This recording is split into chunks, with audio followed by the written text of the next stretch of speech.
Well, hi, everyone. Welcome to your last week of Compensation and Benefits Business 258. Congratulations, you've made it.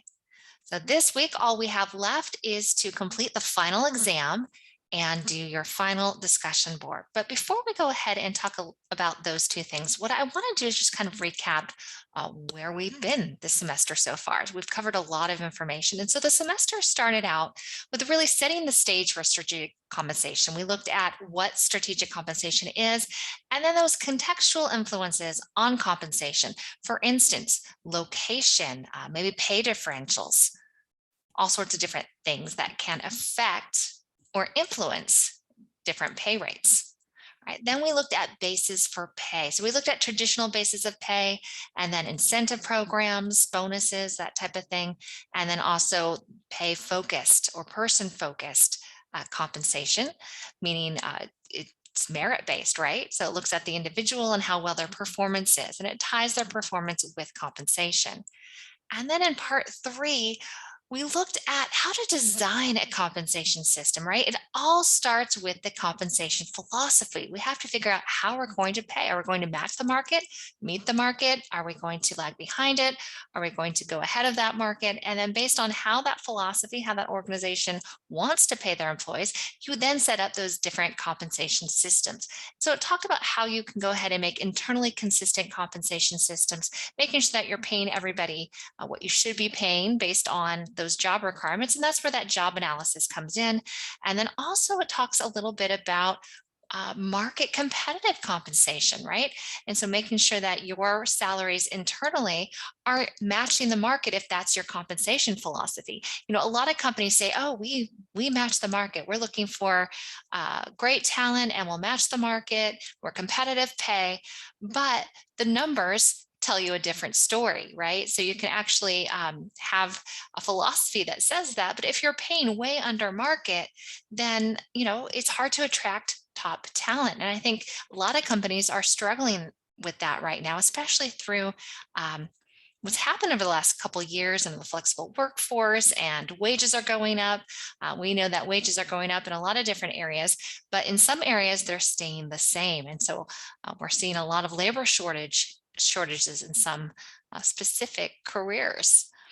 All right.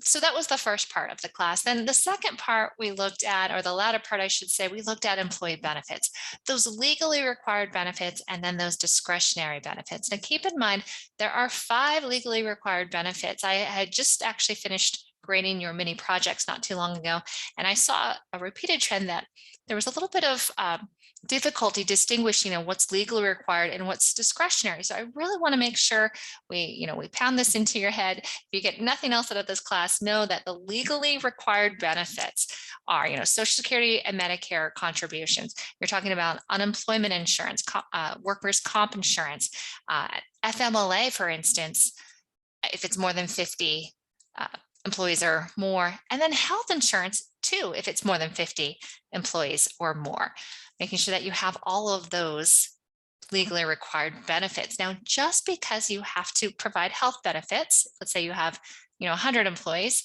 which requires you to provide health benefits, that doesn't necessarily mean the company has to pay for those benefits.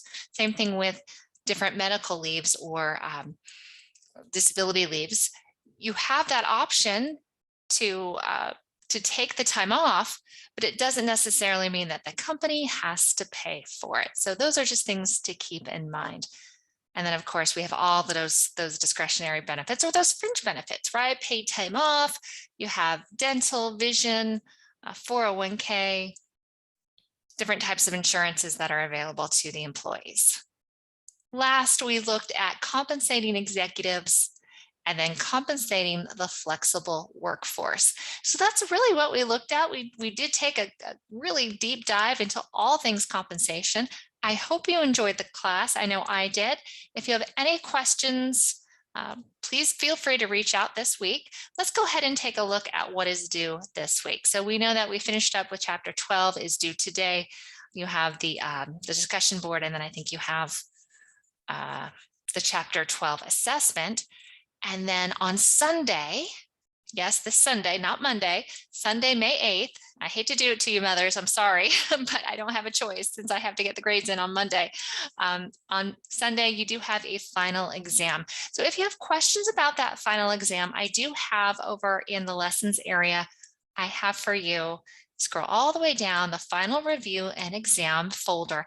I did create a brief video highlighting different ways that you can take the final exam. Now, I always get a lot of feedback from students about how sometimes multiple choice tests or these tests or these weekly assessments can be a little bit of a challenge. And I definitely don't disagree with you. Absolutely 100%.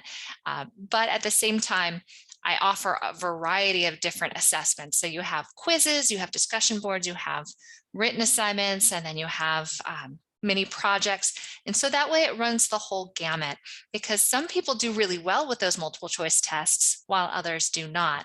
And those ones that do really well with those multiple choice tests, they might not do so well with the written assignments. So we all have strengths, we all have opportunities. And I know it can be a little frustrating, especially if you're really good at writing, but those multiple choice tests make you nervous, you don't do well on them. I do understand, but I have to provide all the different options and learning opportunities to assess everyone equally and fairly. So it is apples to apples. So we don't tip the scale in one direction versus another. With that said, let's go ahead and take a look and talk a little bit about your final exam. Now, I did create a video specifically for this, so you can go ahead and check out that video, but I do want to mention you have 3 hours to take the final exam.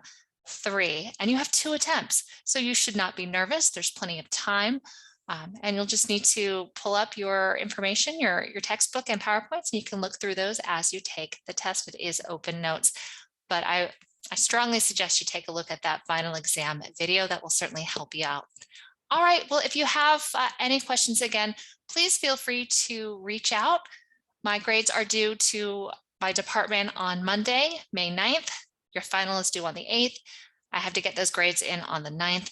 So if you see anything that doesn't look right, if your grade doesn't look right, please let me know immediately because I have to get those grades in on Monday. All right, thank you so much. Have a great semester, rest of the semester, have a great summer, and best of luck with your future endeavors. Take care.